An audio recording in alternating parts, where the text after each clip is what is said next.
The rising cost of college and prospect of heavy student loans have students across the U.S. rethinking their plans after high school. And an age old alternative to the bachelor's degree is gaining new traction: trade schools. It can be a great choice for you if you especially are working on a GED, haven't finished high school, don't think that college is your good route to go to.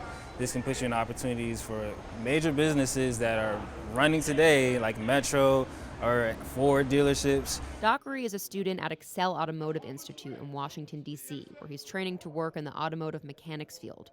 While he hasn't completed the 18-month program in full yet, he already earned one of the certificates, allowing him to apply for full-time work if he wanted to.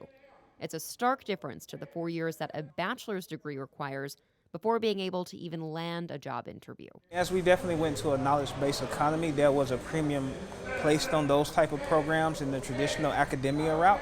There was definitely some pushback, and these are sort of looked down as blue-collar jobs. But I think as the realities of a decade of student debt sort of sinks in, people are reevaluating their options. According to Hales, the class size doubled at Excel in just the past year. He also says that other trade programs, part of the DC Infrastructure Academy, like solar panel installation, has a waiting list for applicants. Students are looking at other ways, okay, how can I get a certificate to help me get into a place where I can find sustainable employment with eliminating some of the debt issues. Questions remain about just how far students can get with vocational degrees, though.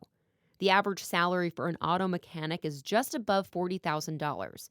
Pay for other common trade jobs like electrician, carpenter, and plumber all hover around the average salary in today's workforce and below what workers with a bachelor's degree or more make.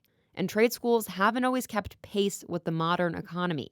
For example, the rise of automated trucks jeopardizes the career prospects for people learning to drive a big rig.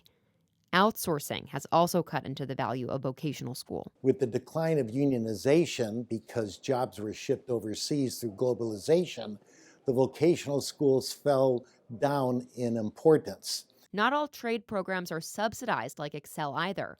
On average, it costs $33,000 for a trade school degree. But as some experts point out, that still doesn't compare to the cost of a bachelor's degree. It's certainly not the debt that they would face going to a 4-year college or even on to graduate school. Despite the many changes to trade jobs over time, administrators still see their programs at an advantage.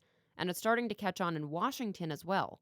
A bipartisan bill intended to revamp career and technical education nationwide is set to go into effect this July.